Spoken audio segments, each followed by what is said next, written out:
The Measure of Quiet Water, Episode 5, The Long Way to Lavender. Amara pressed 2 fingers into the soil beneath the oldest lavender plant, and found it cooler than she expected. The morning had warmed the terrace wall, yet dark crumbs clung to her fingers.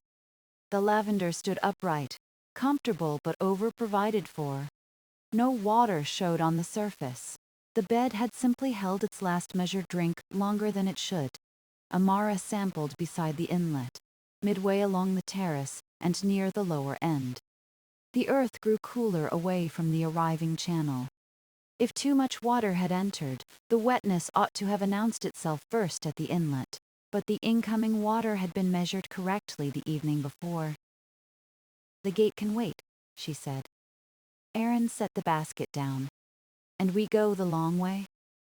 Amara looked past the terrace's last stone corner toward the reeds. The cool earth was asking where the water should have left. "We follow it out," she said. Sunlight lay across the gray stones in pale gold bands, and the narrow leaves above Amara's hand had begun to release their clean, quiet scent. The earth held the coolness of water kept too long.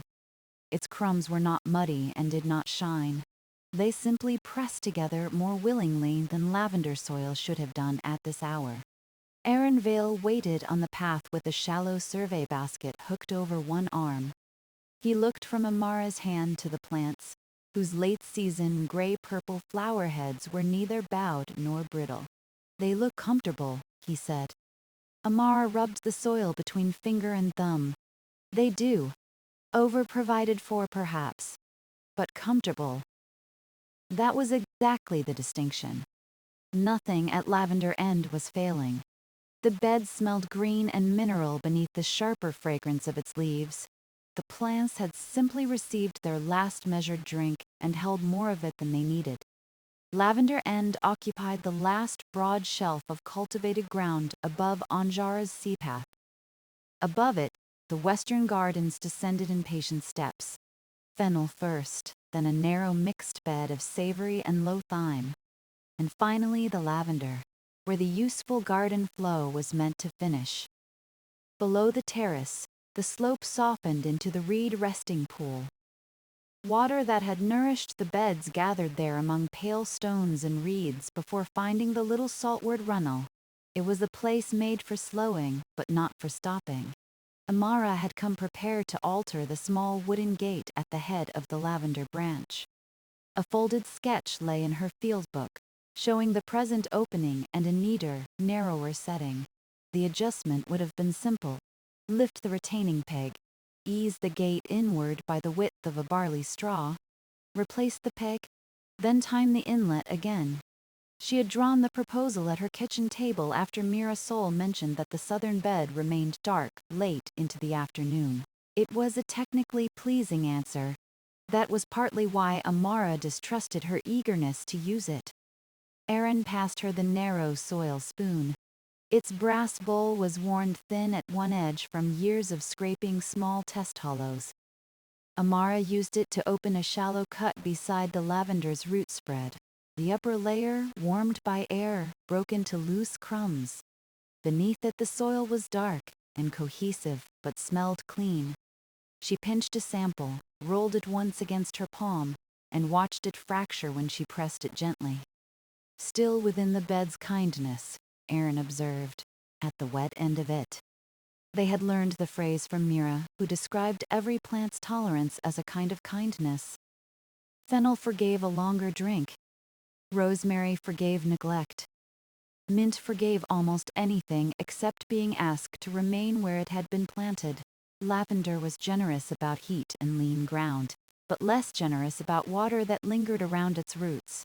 Amara replaced the soil and smoothed the surface with the back of the spoon. She did the same at 4 more points, moving in a loose diagonal so she did not mistake one shaded pocket for the whole bed. Aaron marked each location on the wax tablet: inlet corner, upper middle, wall center, lower middle, outlet corner. His writing leaned slightly uphill even when the tablet was level. At the outlet corner, the spoon met soil cooler than all the rest. Amara lifted a small handful and held it open to the light. No water pooled in her palm. That mattered. The condition was excess dampness, not saturation, and it had arrived slowly enough that the lavender showed no distress. They had time to understand it without turning a small imbalance into an urgent repair. Mira came down the fennel reach carrying a flat reed tray. Cut fennel stalks lay across it, trimmed for drying. Their sweet anise scent met the lavender in the morning air and made the terrace smell briefly like a cupboard of teas. "You found the cool patch," said. "Several," Amara answered. Cooler toward the lower corner. Mira rested the tray on the wall. Her sleeves were rolled above her elbows, and a line of fennel pollen marked one forearm. She crouched beside the nearest lavender plant, parted the stems, and looked at the crown. Then she pressed the heel of her hand lightly against the soil. "They slept with wet feet," she said. "Not enough to complain. Enough to prefer a drier blanket tonight." Aaron glanced at Amara. Comfortable, merely over-provided for. "That sounds like you," Mira said. "It was my most agricultural thought this morning." Mira smiled and moved to the end of the bed. She had noticed the lingering darkness 2 afternoons in succession. The first day she had attributed it to the shadow cast by a stack of drying screens. After the screens were moved, the darkness remained. She had not changed the irrigation turn.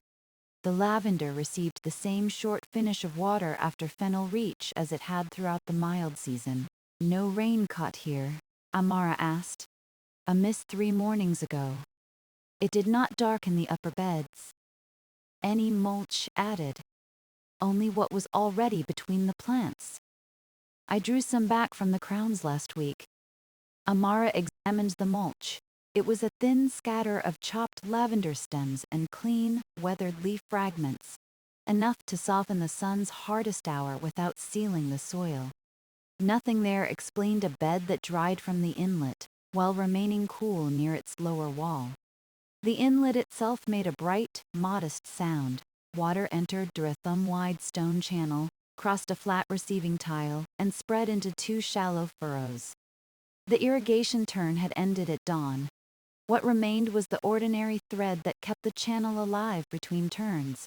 Too little to soak the terrace, enough to show whether a passage was open. Amara leaned close. The receiving tile held no silt ridge. Its corners were clear.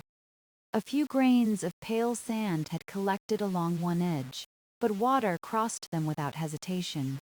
She placed a dry lavender stem on the thread. It moved across the tile, turned once in the little eddy beside the left furrow, and continued. Nothing pushed backward. Nothing overtopped the channel.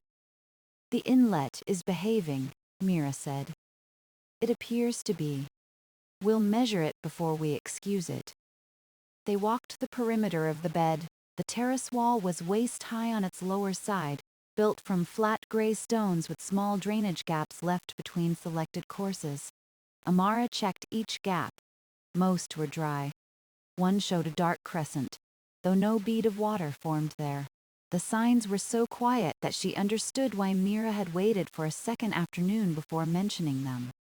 At the southern corner, the wall turned toward a stand of reeds. The intended outlet lay somewhere beneath low lavender branches and trailing grass, but from the path above it was not obvious. Amara remembered it as a shallow spill lip set into the far wall, no wider than both her hands. She had last inspected it early in the season, when the reeds were short and the terrace edges had recently been swept. She did not search for it yet. First, they needed the inlet readings. A cool lower bed suggested slow drainage, but suggestion was not proof. She had brought a gate sketch because an upstream change was easy to imagine. She would give that explanation its fair test before following the darker soil toward the reeds. Mira lifted her tray again. "I can leave these in the drying room and return with the leaf rake." "Bring the hand sieve too," Amara said. "If the outlet has softened, we may want to separate clean mulch from channel litter. And if it has not?" Amara looked at the folded corner of paper visible inside her field book. Then I may finally earn the sketch I made. Mira went up the path, fennel brushing against the tray with a papery whisper. Aaron gathered the soil spoon and wax tablet. Amara remained beside the lower wall for another moment, listening. From above came the light run of water through fennel reach. From below came reed rustle, sea breeze, and the occasional mineral tick of a drop entering the resting pool. The lavender terrace itself was almost silent. That silence bounded the trouble. Water arrived. The bed accepted it. The plants remained well. Somewhere between soil and pool, the last part of the journey had become too slow. Before beginning the inlet round, Amara asked Mira to show her the previous evening's watering from memory. Mira set down the fennel tray again and walked the route as though water were still arriving. She indicated where she had opened the branch, where she had waited while the first thread crossed the receiving tile, and where she had stood to see both furrows darken. Her account was unhurried and exact without pretending that she had counted every breath. I closed it when the right furrow reached the flat stone, Mira said. She pointed to a pale marker half buried at the bed's middle. The left had reached it just before. Amara followed the imaginary front of water with her eyes. That was the normal stopping point. The residual channel thread would complete the lower spread after the gate closed. It was a method suited to lavender, enough water to reach the roots, little enough that the surface could breathe again by afternoon. Aaron stepped to the flat stone and looked back toward the inlet. No interruption while it ran. A wren bathed at the tile. It believed the interruption substantial. Did it alter the channel? Only by becoming cleaner. Amara recorded no wren in the field book, though the picture stayed with her. Ordinary observations helped establish that the turn had been ordinary. Mira had not reopened the gate, diverted a furrow, or added water from a jar. No neighbor had changed the shared branch. The excess dampness had gathered without any unusual act. They compared the lavender plants from upper and lower rows. On the upper row, flower stems rasped dryly when Mira passed her hand beneath them. On the lower row, the leaves felt slightly more pliant. Their color remained the same, dusty green. No yellowing showed at the crowns, and no stem carried the dark softness that would have turned a leisurely survey into a more immediate lifting of roots. Amara bent close to one lower plant. A small web stretched between two twigs, jeweled with moisture too fine to have come from the morning air. The web itself was dry at the top and beaded near the soil.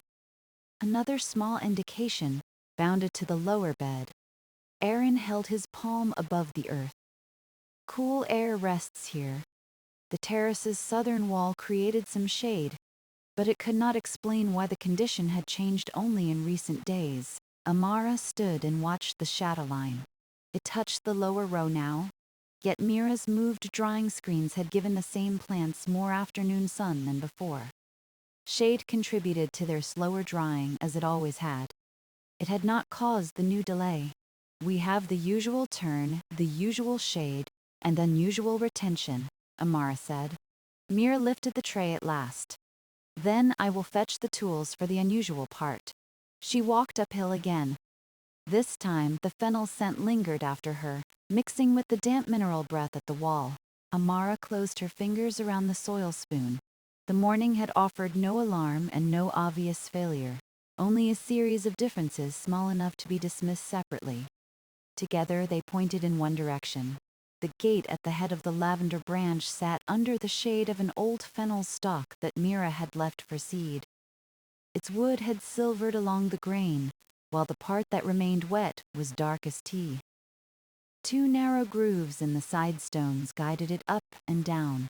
A peg through the crosspiece fixed its opening, and 3 older peg marks showed settings used in wetter and drier seasons. Amara wiped the measuring notch with a cloth. The current opening matched the mark she had recorded 6 days earlier.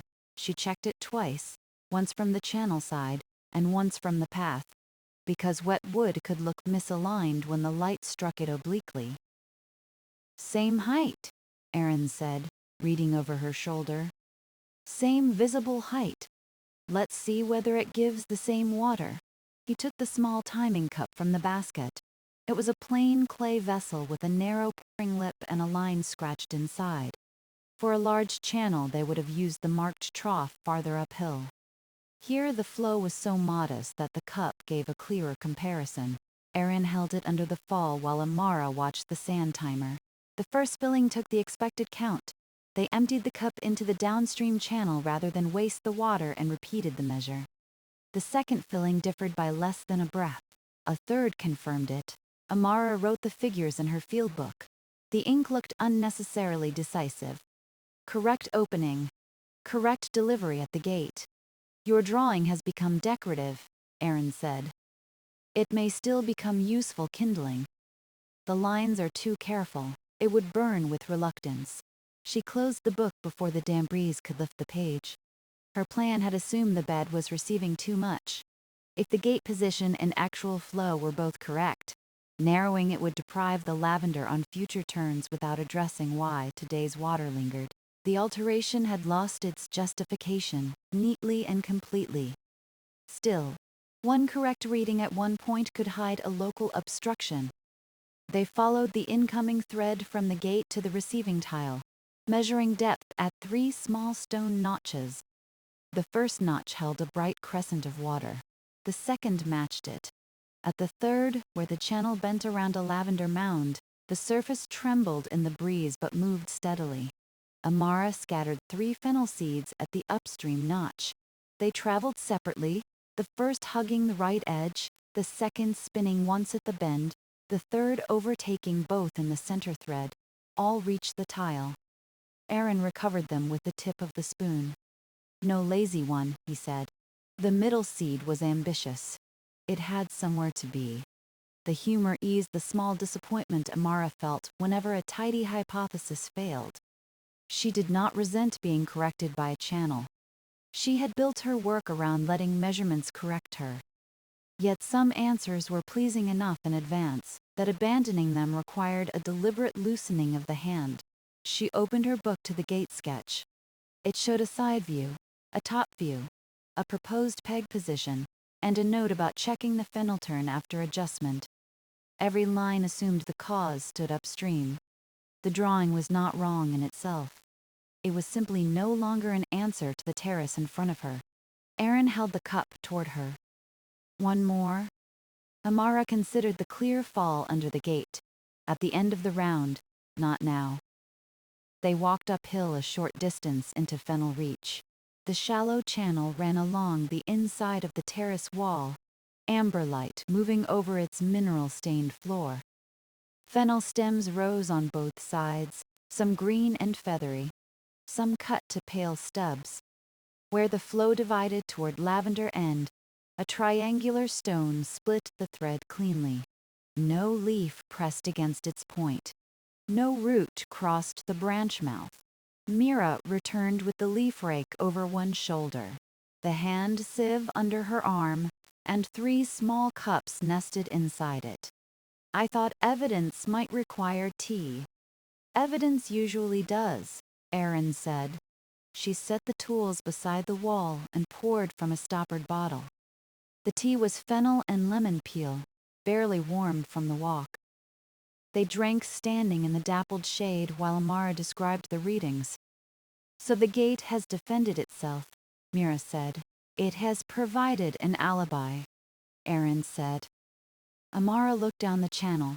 The whole inlet has. Mira did not seem surprised. Growers knew their plots through repetition that no survey visit could replace. She had likely suspected the outlet when she sent word, though she had said only that the bed stayed damp. Amara appreciated that restraint.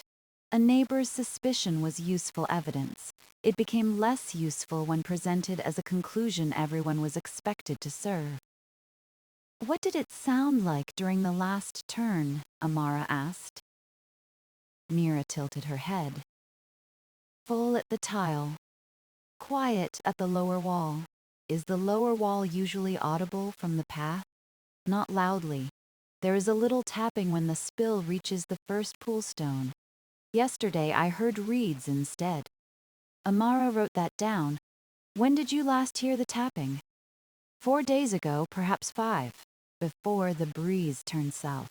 A southern breeze could carry dry leaves from the path into the protected angle between the terrace and the reeds.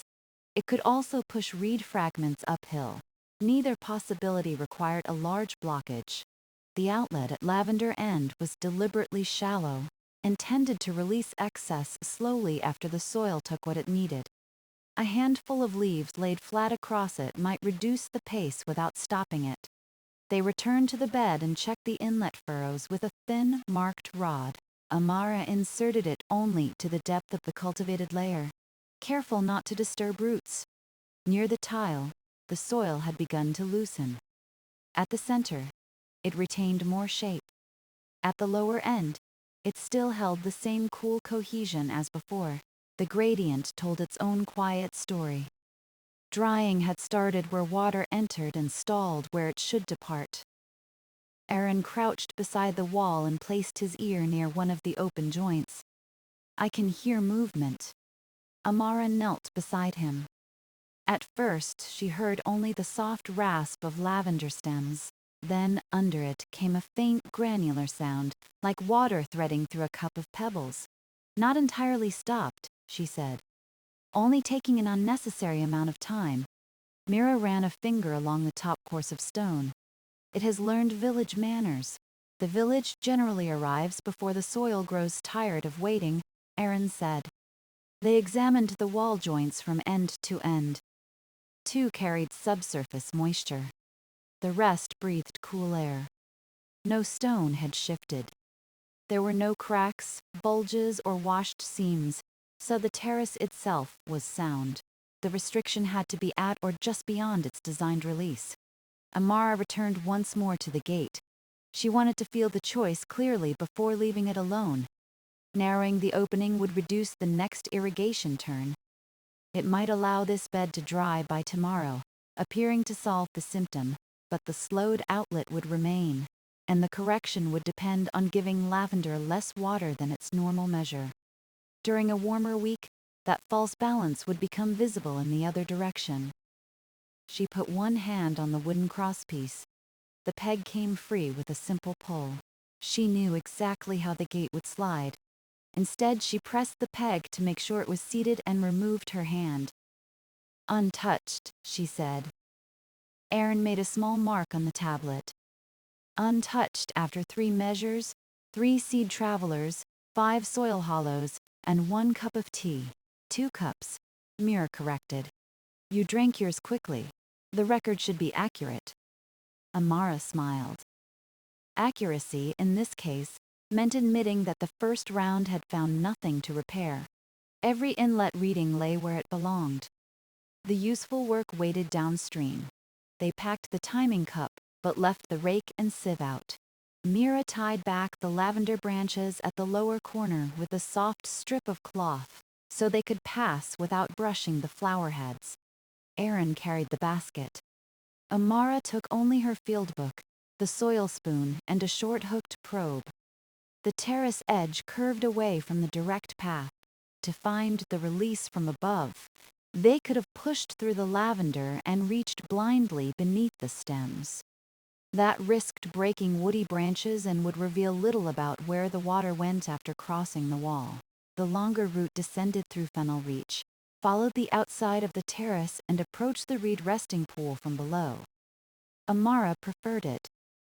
A water path was easiest to understand when walked in its own direction, including the parts that seemed settled. They left the correct gate exactly as they had found it and began the long way around. At the first turn of the path, Amara stopped and looked back. The gate was partly hidden by fennel fronds. Its blue-gray crosspiece made a straight line amid their feathery growth, an object designed to invite adjustment. The terrace below offered no equally visible device for letting water go. Inlets acquired handles, marks, pegs, and names because people acted there. Outlets were often expected simply to remain open. She added a note in the margin of her book. Inspect release before revising supply. It was broader than the present task, perhaps too broad, but she kept it. The sentence did not say that every damp bed had a blocked outlet. It reminded her only of the order in which evidence deserved attention. Erin waited where the path narrowed. Did the gate call you back? It was trying. Very persuasive wood. It has a peg. Pegs imply decisions. They continued. Behind them, Mira checked that the cloth tie held the lower lavender branches without bending them. She then caught up, carrying the rake and sieve with the competence of someone accustomed to walking garden paths, while burdened with objects wider than the path. At a small crossing above Fennel Reach, they met an older neighbor carrying 2 empty water jars. He stepped aside, asked whether Lavender End needed a different turn, and accepted Amara's answer that they did not yet know. No speculation followed. He mentioned that the lower runnel had sounded quieter the previous afternoon, then went on toward Hearthstistern. Amara looked at Erin. He had already opened the wax tablet. Quiet lower runnel, he said. Useful, but not specific. I wrote it lightly. His stylus mark was indeed faint. They could smooth it away if the observation proved unrelated. Amara liked the physical honesty of wax. Certainty could be cut deeply, while a passing report barely needed to disturb the surface. They paused at the top of the 5-channel steps and listened back toward Lavender End. Distance blended its missing tap with every other garden sound. That was why the quiet had escaped notice. A person beside the bed heard leaves, insects, and the steady inlet. Only someone accustomed to the outlet's particular note would recognize its absence. Mira lifted her chin toward the lower terrace. It should be beneath the reed rustle from here. Amara heard nothing she could name. Then we will go where the sounds separate. Fennel Reach earned its name from its length more than its crop. The terrace extended westward in a shallow bow, following the island slope until the wall met a natural shoulder of stone. Water moved through it with little fall. A person who hurried to adjust its gait could make the whole reach alternately thirsty and flooded. A patient release served it better. Amara walked beside the channel, watching the surface. Amber afternoon light had begun to replace the morning's pale brightness. It caught on mica in the stone bed and turned each shallow ripple into a brief copper line. The water smelled faintly of minerals and crushed fennel where cut stems had fallen near the edge. Erin followed with the basket.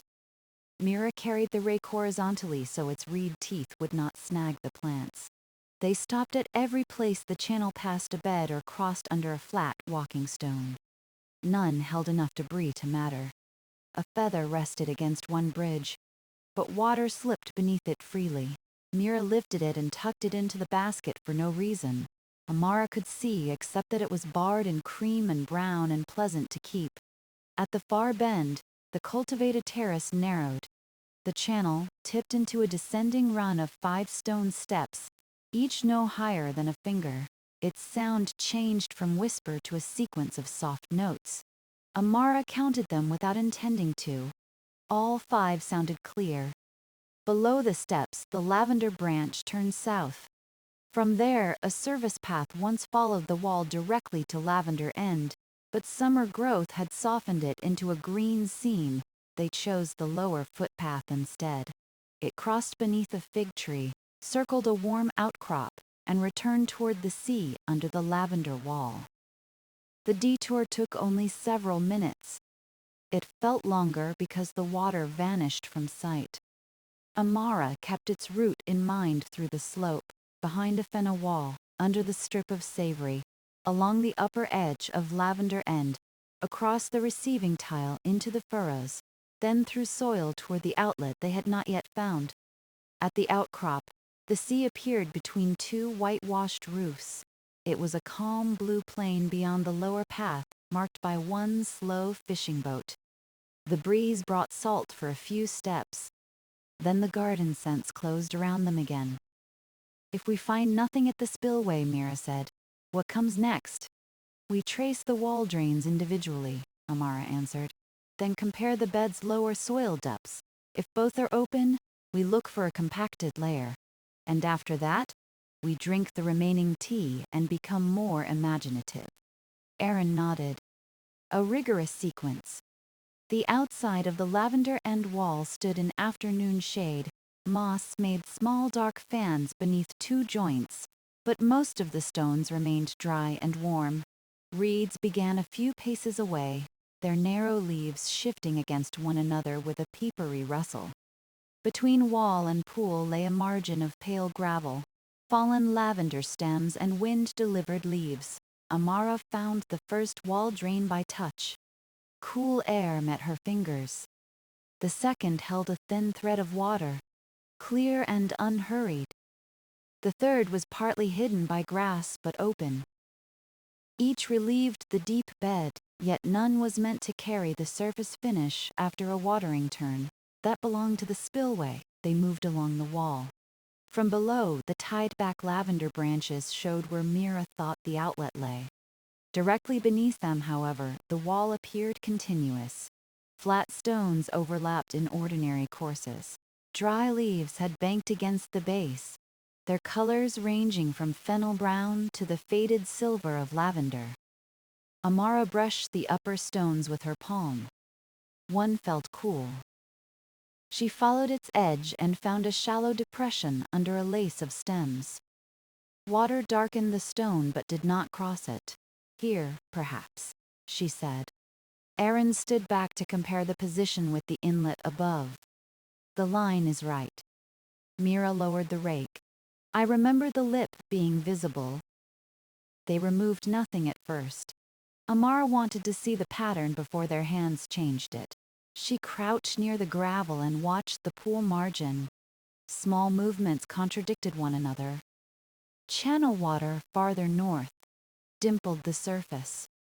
Reed shadows slid with the breeze. A water strider drew two fine lines between stones.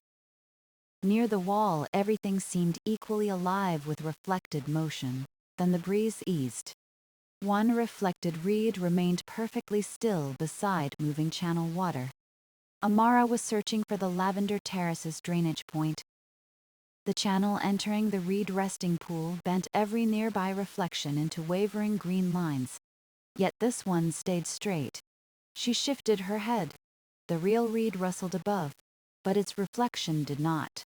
What looked like open water at the wall was a shallow dark lens held behind a skin of leaves. There, she said. Her probe passed beneath 3 flattened leaves and met the worn spillway lip. Water seeped around their edges, not enough to let the lavender bed finish draining. She slid 2 fingers beneath the uppermost layer and lifted. The leaves rose together, dark and cool, shaped to the spill lip like cloth left in a bowl. A clear thread immediately followed her hand. It ran over the newly exposed stone, touched the gravel below, and entered the pool beside the motionless reflection. The straight green line trembled, bent, and joined the moving light. Aaron had followed her gaze and put the basket down without stepping closer. Mara held the rake clear of the gravel. The wall was visually uncertain, with shade, stems, and old leaves, and the layered mat had been soft enough to disappear into it. Leaf covered, Aaron said. Not blocked hard, Amara answered. Softened until it almost disappeared. Mira crouched beside them. Under the first lifted mat, more leaves lay packed loosely with 2 reed sheets and a curl of fennel stalk. The obstruction was small enough to hold in one hand. Amara placed it in the sieve. Water began to cross the lip by itself, carrying a few grains of pale silt. They had found the restriction. The inlet needed no correction. The hidden outlet needed only to be cleared by hand. For a while they watched without touching anything else. The first release was no more than a narrow ribbon. It slipped across the stone, separated around a tiny ridge, and joined again before dropping. The sound was the tapping Mira had missed, water to stone, stone to gravel, gravel to pool. That is it, Mira said softly. That is at least part of it, Amara replied.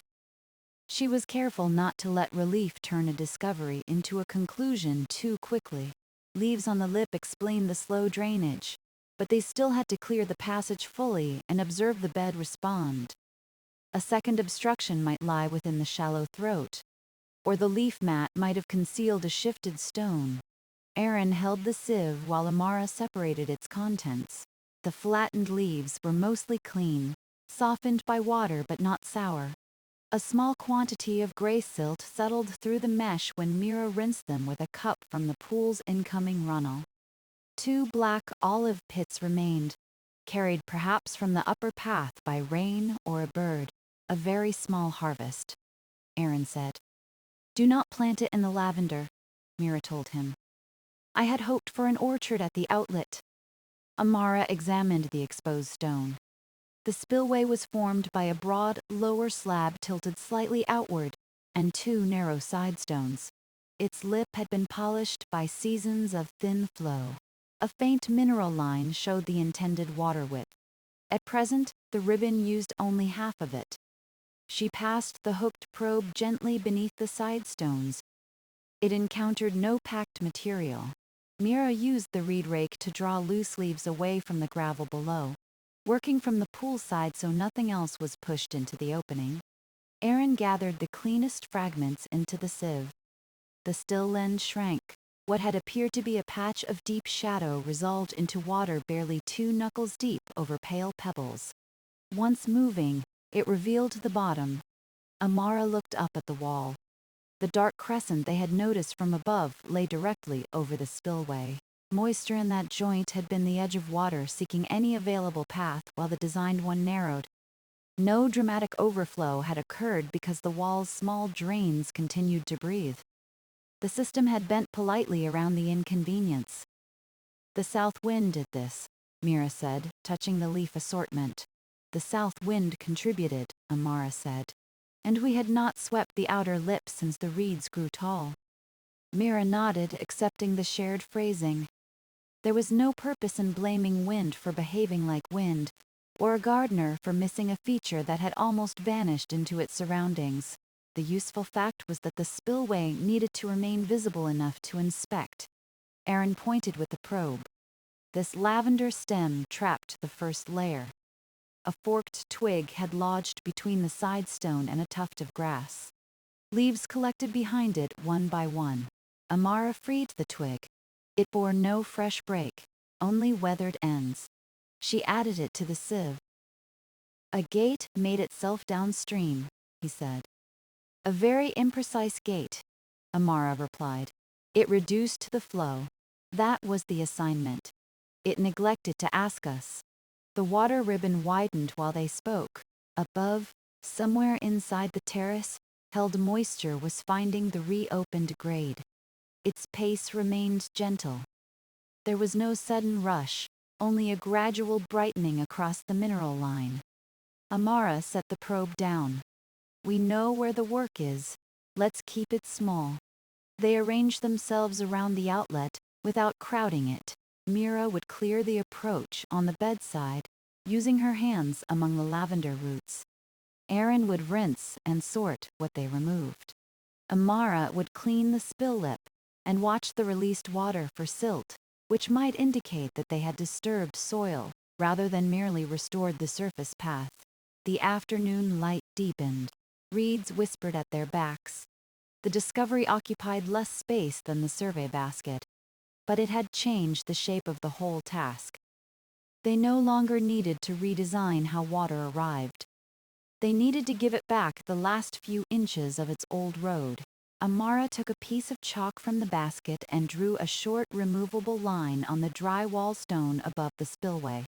It would guide Mira's hands from the bedside, while the lavender still obscured the apron. Rain or the next washing would remove it. The pale marker stones would serve afterward. Before beginning, they traced how the leaf mat had assembled. The forked lavender twig rested at the lowest edge. Above it lay 2 olive leaves with their stems crossed. Fennel fragments filled the narrow gaps, then broader, softer leaves spread over them. Each piece alone would have passed or dried. Together they had made a shallow lid. "It is well constructed," Aaron said. "Accident is allowed craftsmanship," Mira replied. Amara turned one olive leaf over. Its underside held fine gray grains aligned in watermarks. The pattern showed repeated seepage rather than one abrupt wash. With every small release, the leaf had settled more closely against the stone. The obstruction had tightened itself gently. She placed the leaf back in the sieve in its original orientation, then sketched the layering, not because this precise arrangement would recur, but because it explained why casual inspection from above had shown no heap of debris. The material had lain flat enough to resemble the bed's ordinary mulch. They checked the gravel immediately downstream. A shallow ridge of fine sand had formed where the reduced thread landed. It was no higher than a fingernail and did not impede the pool, but it gave them another measure of duration. The sand was damp throughout, suggesting several watering cycles had passed under restricted flow. Mara touched the ridge. "Then I missed the tapping more than once. You noticed the soil before the plants objected," Amara said. "That is early enough." There was no virtue in discovering every small change at its first instant. Gardens altered constantly. A leaf fell, a stem leaned, a channel gathered 3 grains and lost 2. Stewardship did not mean holding all of it motionless. It meant noticing when ordinary change began to redirect a useful path. The restored ribbon cut a narrow opening through the sand ridge by itself. Amara left it to do so. The water carried the displaced grains less than a hand's length before laying them among similar gravel. Even the evidence of restriction was being softened by the repair. Mira climbed to the terrace by the service steps and untied the lavender branches one at a time. Instead of pulling them farther aside, she supported each woody stem with a folded cloth and reached beneath it. From below, Amara saw only Mira's hands and the occasional fall of a dry leaf. "There is a shallow apron before the lip," Mira said. "It has gathered mulch." "Is it clean bed mulch or wind litter?" "Mostly clean. Some reed sheath at the edge." "Pass it down in handfuls. We'll sort it." Mira loosened the material with her fingertips. Aaron caught each handful in the sieve. Dry lavender pieces stayed above the mesh, pale and aromatic. Damp leaf scraps clung together and went into a separate corner. Fine soil fell through into a shallow tray so it could be returned to the bed rather than washed away. Amara worked at the stone lip with a soft fiber brush from the survey basket. She brushed outward, never back toward the terrace. A skin of silt lifted in amber clouds, then thinned in the running water. Beneath it, the stone showed pale gray with a rust-colored mineral seam. The seam curved evenly from side to side, confirming that the slab had not shifted. "The lip is sound," she called. "The apron, too," Mira answered. "No root mat." They continued slowly. The obstruction had taken days to form and required no force to remove. Amara disliked repairs that grew larger merely because the workers arrived carrying large tools. Here, a brush, a sieve, and 6 careful hands were enough. Aaron rinsed the leaf mat in a cup of running water. Clean lavender mulch opened and floated. Olive leaves, smooth and tough, stayed folded. Reed fibers separated into long, pale strips. He laid the reusable lavender pieces on the sunny wall to dry. "We can return these between the upper plants," Mara said. "Not near the spill apron." "A hand's width clear around the outlet," Amara agreed. Mira measured with her spread palm and swept that space bare. The soil beneath was dark but firm. As soon as the shallow apron opened, a second thread of water appeared on its left side and joined the first over the lip. Amara watched the pool. The released water carried a brief tan plume no larger than a scarf. It settled among the first pebbles before reaching the reeds. No continued soil cloud followed. The bed was draining, not eroding. She placed 2 narrow pebbles at the edges of the apron, not as barriers, but as visible markers. From above, their pale tips would show where the outlet began, even when Lavender leaned over it. Mira adjusted one so it lay flat and could not snag stems. "Enough, Marker?" Mira asked. Amara stood on the service step and looked from the normal path. The two pale stones framed a dark, open gap. "Enough. Anything taller would catch leaves." They rinsed the side stones. Aaron poured a small cup over each while Amara guided the water with the brush. Old mineral dust came away. A thread of moss remained in a shaded seam. It did not cross the channel, so she left it. Clearing a spillway did not require making it look new. The flow strengthened almost imperceptibly. At first the water had dropped from only the center of the lip. Now it spread to the width of Amara's palm. The tapping below became regular, then softened as the gravel wetted and the tiny spaces between stones filled. Mira sat back on her heels. "That sounds right. It matches your memory." "Yes. A little quicker for the moment. It should quiet as the bed settles." Amara noted the time. They would observe the full descent from the current release to the ordinary between turn thread. Completion mattered more than the first visible movement. A reopened passage could look successful in its first minute and still be too narrow to drain the bed properly. Aaron carried the tray of fine soil uphill and returned it to the shallow hollow where Mira had lifted the mulch. He scattered it rather than pressing it, then laid clean, dry lavender fragments between plants farther from the outlet. The darker olive leaves and reed sheets went into Mira's garden basket for composting. "Nothing wasted except the inconvenience," he said. "We may compost that too," Mira replied. Amara washed the brush in the pool's entering thread, well away from the reeds. The water running from it cleared after 2 swirls. She set it in the sun and inspected the lip again with the probe. The full shallow throat was open. The probe's hooked end traced smooth stone from the bed apron to the outer edge without catching. She climbed to the lavender bed. From above, the effect was modest. There was no visible lowering of standing water because none had stood there. The soil simply began to change texture. Near the outlet, its surface lost the slight dark sheen that had shown only when viewed from an angle. A breeze passed across it and lifted the scent of lavender, cooler and greener than the dry flowers above. At the inlet, the gate continued its narrow between turn thread. Amara checked it with her eyes, but did not touch it. The planned adjustment seemed farther away now, an answer belonging to a different version of the morning. Mira brought the remaining tea down to the wall. They shared it while the water worked. The cups were small enough that each held only a few swallows. Aaron sat on an overturned basket. Amara remained standing, then noticed she was standing only because she expected a repair to require vigilance. She sat beside him. "How long does the bed usually take to settle after its turn?" Aaron asked Mira. "The inlet corner loosens by midday, the lower corner by late afternoon. By evening, the surface there is cool, but it does not bind." "Today?" "It may take until the light leaves the wall." Amara estimated the remaining stored water from the soil samples and current spill. Mira's expectation felt right. They had several hours before dusk and no need to hasten them.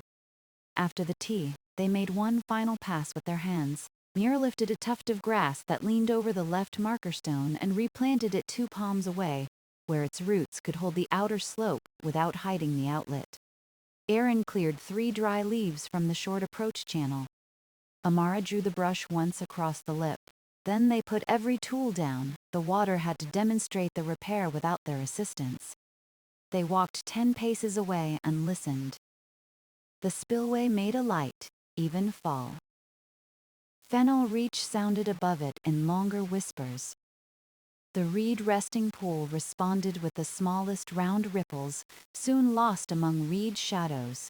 "If we had narrowed the gate," Aaron said, "this would still be hidden, and it would collect the next leaves," Amara said, "but more slowly.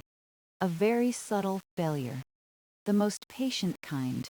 Mira looked up toward the inlet. "Will you change nothing there at all?"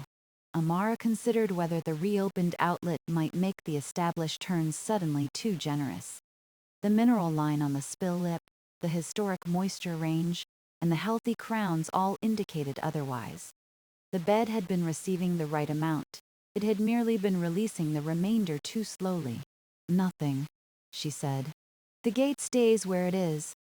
She returned to it once, not to measure, but to make the decision physical.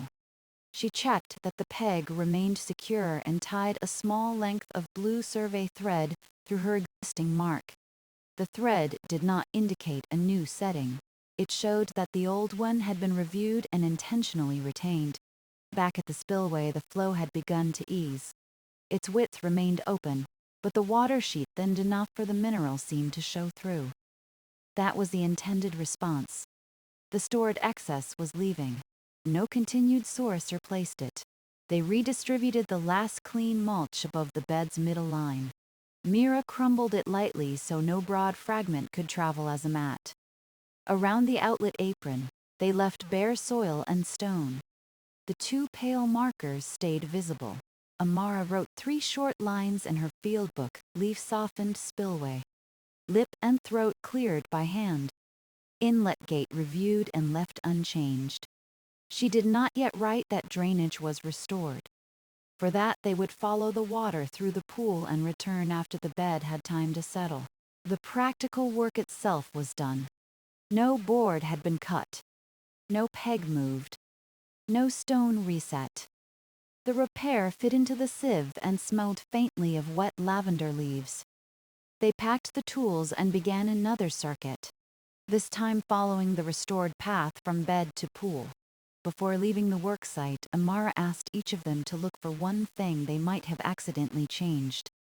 Mira checked the supported lavender branches and found one cloth pressing a flower stem against the wall. She loosened it. Aaron inspected the gravel where the basket had rested and returned 2 kicked pebbles to the path edge. Amara examined the pool margin for silt stirred by her shoes. The water there was clear. It was an old habit of hers, the backward glance after a repair. Small work could still leave a second small problem, a tool laid across a channel, a stone turned sharp side upward, a plant tied too tightly for the sake of access. Today the backward glance found almost nothing. That suited the repair. They stood together at the outer lip while the water crossed. Its width had already diminished from a palm to 3 fingers. A dry thread of stone appeared along the right edge, then another along the left.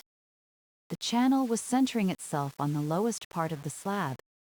It remembers the way, Aaron said. Amara knew stone did not remember, though where preserved the history of water well enough to resemble memory. The polished center, the mineral arcs, and the rounded landing pebbles all held the record of many completed turns. Their work had not invented a solution. It had uncovered that record and allowed the next line to be written over it. Mira gathered the damp litter for compost. The small bundle fit between both hands. She carried it without a basket, careful not to drip on the path. Aaron shouldered the survey basket, now lighter only by the tea they had drunk.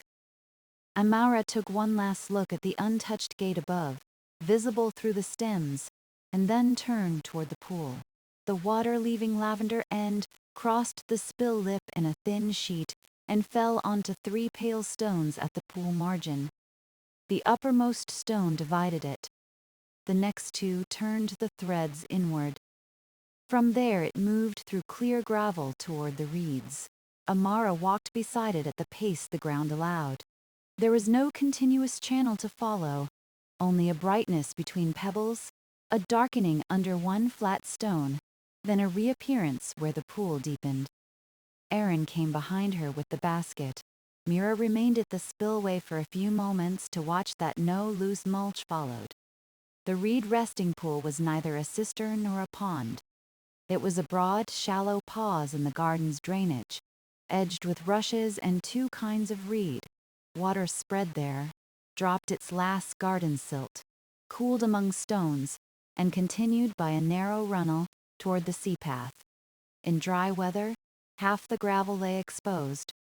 After a watering turn, the pool widened by a hand or 2, and made room for reflected sky. Today its upstream edge had been strangely divided, moving water from the general lower channel on one side, the still lens beneath Lavender End on the other. The cleared spillway joined them again. Ripples passed freely across the place where the leaf skin had held them apart. Amara dipped her fingers.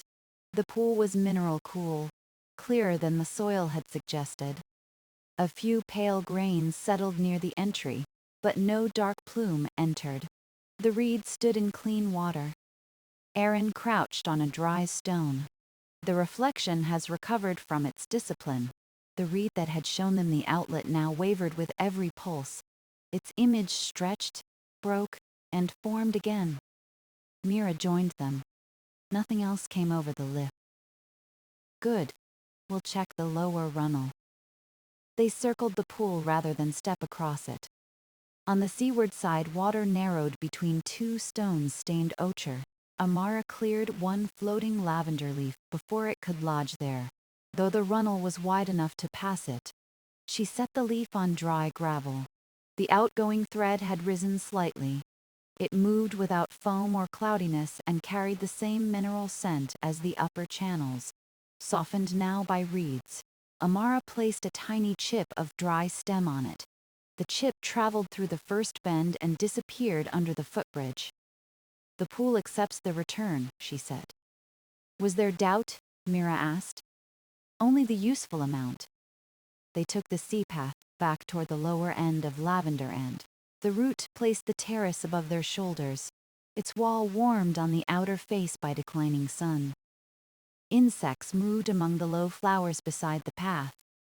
Farther down, someone swept a doorstep, the broom strokes nearly matching the reed rustle. At the first wall drain, the thin thread had diminished. At the second, the dark moss remained damp, but no water showed. The designed spillway now carried the release that had been seeking those lesser seams. Amara touched the wall stones. Their cool patches had narrowed. Nothing in a terrace changed all at once, but the direction was clear. They climbed the service steps and approached the bed without crossing its lower edge. Mira removed the support cloths from the lavender stems and let them settle naturally. The pale marker stones remained visible beneath the branches. Amara sampled the soil at the outlet corner with the spoon. The service crumbs fell apart when lifted. Beneath, the soil still held coolness, but the sample fractured sooner against her palm. She compared it with the morning note. Moving toward range, she said. Mira tested it with her heel-of-hand method. Not there yet, no. They checked the middle and inlet. The inlet sample was now plainly loose. The middle retained a little shape. The outlet was wettest, as expected, while it released the bed's remainder. The gradient had reversed from suspicious to functional. Water was no longer lingering uniformly. It was leaving in sequence. Amara could have taken exact weights using the drying tins in her workroom. She could have filled 3 more timing cups at the spill. Neither would improve the decision in front of them. The bed needed time, not more intervention. They set the basket in the shade and helped Mira with ordinary work while they waited. Aaron carried the cut fennel tray from the drying room to a rack under the eaves. Amara retied a loose cord on one screen. Mira turned 2 rows of lavender bundles so their shaded sides faced the air. The work had no bearing on the drainage, which made it restful. When they returned after the sun moved the width of a roof tile, the spillway had quieted. Water no longer spread across the full mineral line. It used a central path, 2 fingers wide, clear and steady. The apron above it held no puddle. Amara knelt and watched until she understood the rhythm. Small pulses arrived from the soil, crossed the lip, and merged in the gravel. Between them, the flow thinned but did not break. That was how Lavender End usually finished a turn. The tapping is back to ordinary, Mira said. You can hear ordinary very precisely, Aaron told her. I work beside it. They descended once more to the pool. The temporary widening at its upper edge had reached its greatest extent and begun to recede. A damp line on the gravel marked where the release had touched. Water continued through the lower runnel at an even pace. Amara checked for stranded silt or exposed roots. There were none.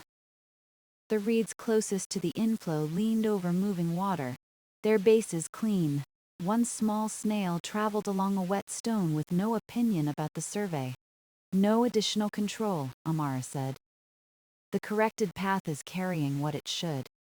Aaron wrote the sentence on his tablet, then looked at it. That sounds like something a plaque might say. Please do not make a plaque for the spillway, Mira said. It would help us find it. So do the two pale stones, and they are quieter. They climbed from the pool to Lavender End. By then, the bed's surface color had evened. The lower corner remained slightly darker than the inlet, but no longer looked polished when the light crossed it. Amara opened a final shallow sample at the same marked point used in the morning. The spoon entered with less resistance. The soil held together when first lifted, then separated into coarse crumbs with one gentle turn of her fingers. She offered it to Mira. Mira smelled it before touching it. Mineral first. Lavender after. This morning, green first. Like crushed stems kept under a wet cloth, Amara smelled the sample. The difference was delicate but present. Cooler wet soil had enclosed the plant scent. Drying soil let the lavender rise cleanly above it. She checked the crowns of the three nearest plants. Air moved freely beneath them. No mulch pressed against the wood. The reopened apron lay bare. At the spillway, the central thread continued toward the pool. Proper condition, she said. Mira exhaled as if she had been politely holding a breath all day. Then tomorrow's turn remains as scheduled. As scheduled. Same gate setting, same duration. Check the apron before opening, and after the turn, listen for the tapping. No plaque? No plaque. Aaron looked disappointed for the space of half a smile. Amara entered the closure in her book. The leaf-packed spillway had been cleared. Drainage had been observed from bed through pool to lower runow. The soil had returned to the desired moisture range. No gate alteration was needed. The task was complete while amber light still lay across the terrace wall. They did not announce the completion to anyone beyond Mira. There was no bell for a restored spillway, and no reason to interrupt the village's late afternoon work. Yet the settled condition made itself present in ordinary details. Mira could walk beside the lower row without stopping to press every dark patch. Aaron put the wax tablet away instead of holding it ready. Amara moved the survey basket from the center of the path to the wall, a small acknowledgement that no tool would be needed again. With the record closed, they took the long path through Fennel Reach. The channel there sounded as it had all day. That constancy mattered without requiring another check. A gate alteration at Lavender End might have affected the patient shallow run above it during shared turns. By leaving the inlet untouched, they had restored the final bed without shifting another garden's measure.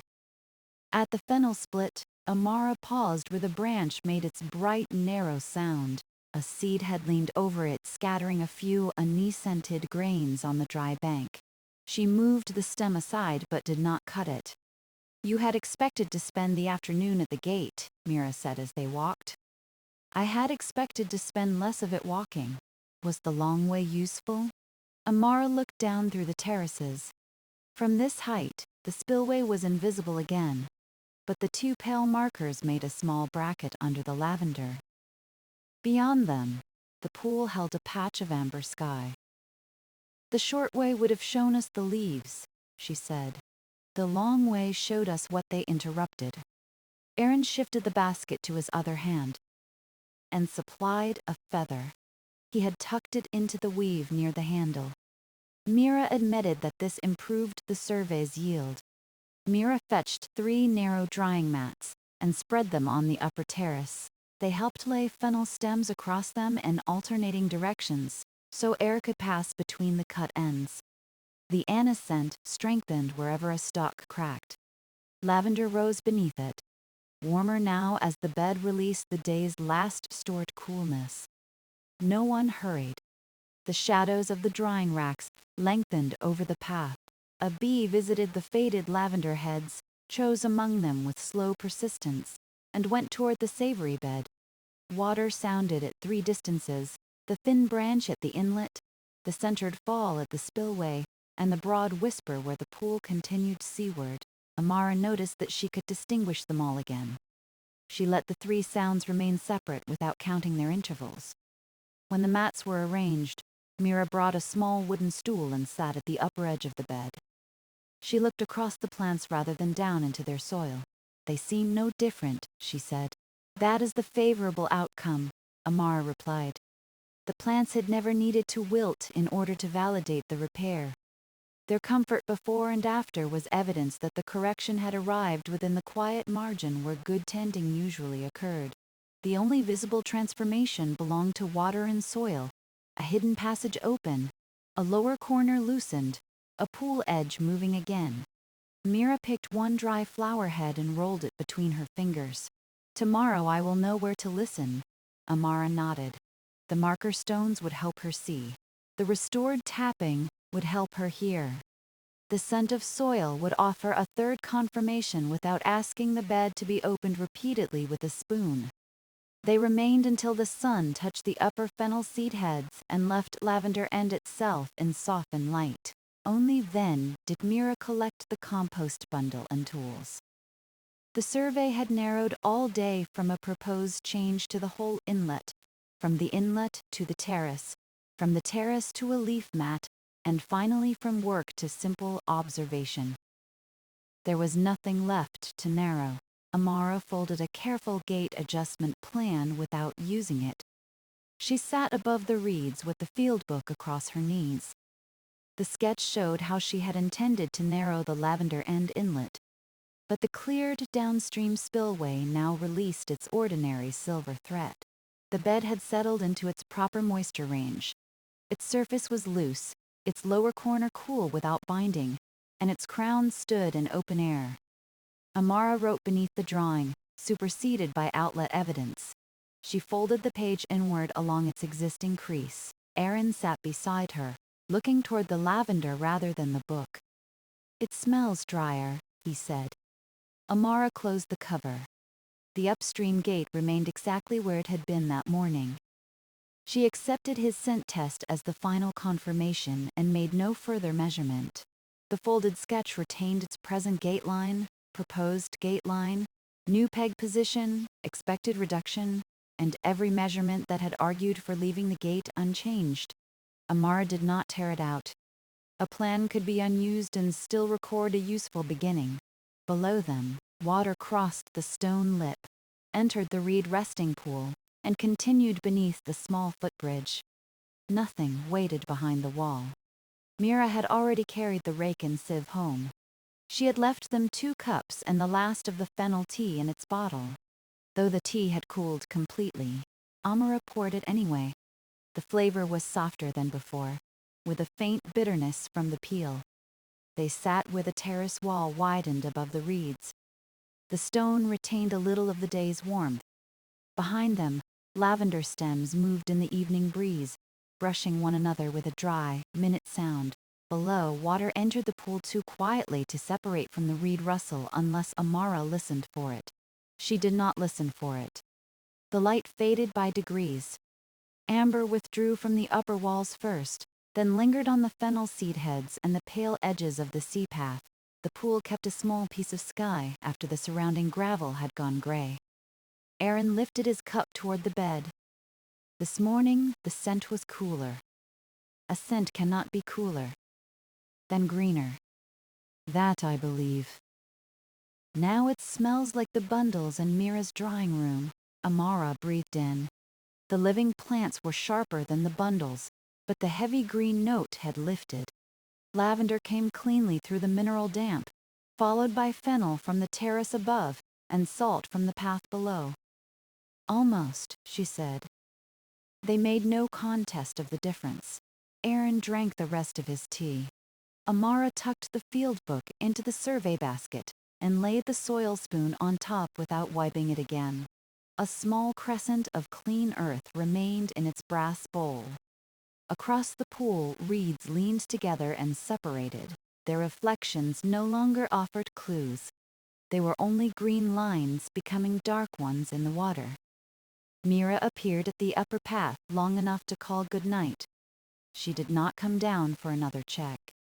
Amara raised one hand, and Aaron raised his cup.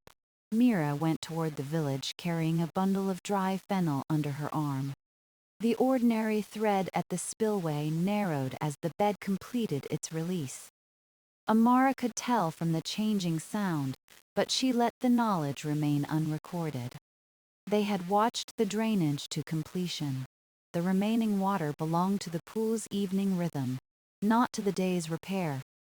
When the first lamp showed in a house above fennel reach, Aaron stood and offered his hand. Amara took it, more to share the movement than because she needed help. The warm stone had pressed a shallow line into her palm. They packed the cups in the basket. The feather Aaron had found still rested in its weave. He left it there. Instead of climbing through the gardens, they returned by the sea path. It was longer and nearly level, pale enough to follow in the remaining light. The lavender wall accompanied them for a while on their left. On their right, the slope opened toward the sheltered water beyond the roofs. Neither spoke about gates. Their steps made soft sounds in the dust. Once, Aaron paused where the path crossed the lower runnel. Water moved under the flat bridge stone with its usual small murmur. He did not bend to look. Amara did not take out her book. Beyond the bridge, the scent of lavender thinned. Sea air took its place, cool against their faces. The day's warmth remained in the whitewashed walls they passed, and a few doorways held rectangles of lamplight. Someone had set bread to cool on a sill. Somewhere higher in the village, dishes touched lightly as a table was cleared. Amara thought once of the folded sketch. In the morning it had felt like preparation. By evening it had become evidence of a choice not made.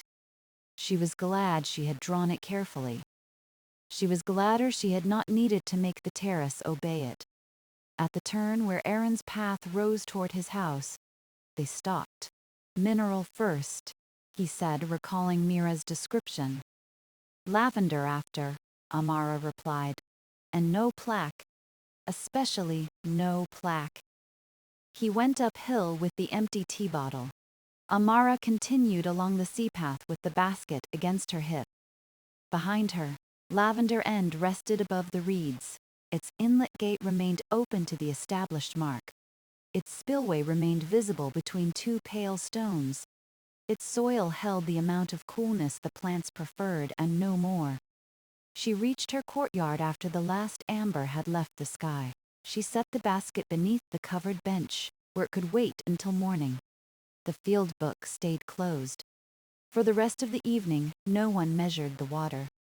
Amara washed her hands at the courtyard basin, using the water already there. Fine soil loosened from the lines of her fingers and settled in the bottom. The scent of lavender remained even after the mineral coolness was gone.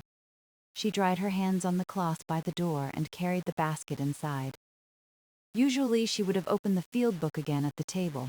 Evening offered clean margins and enough quiet to copy rough figures into orderly columns. That night she left the book beneath the brass spoon.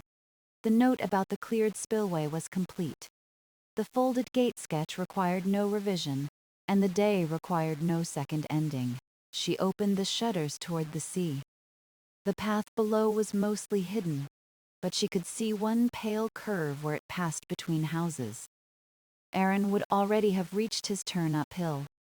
Mira would be setting the fennel nets under cover before night damp gathered. Lavender End lay beyond both views. The room cooled. Amara lit a small lamp, then turned its wick low.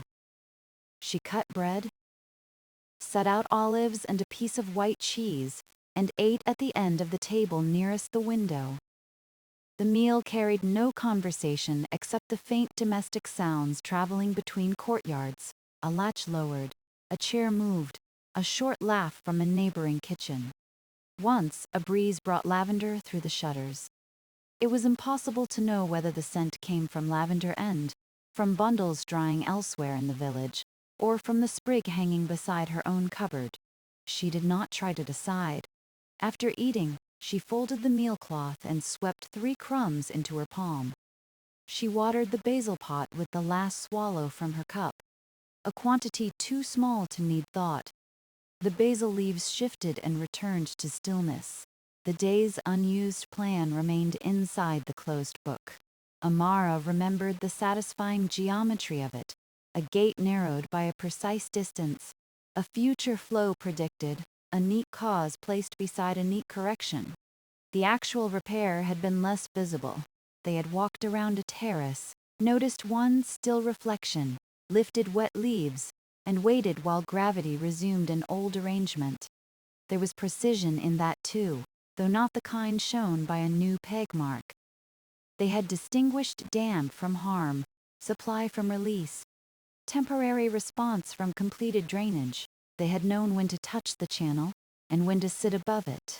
Most of all, they had allowed evidence from the quiet end of the system to overrule the clear device at its beginning.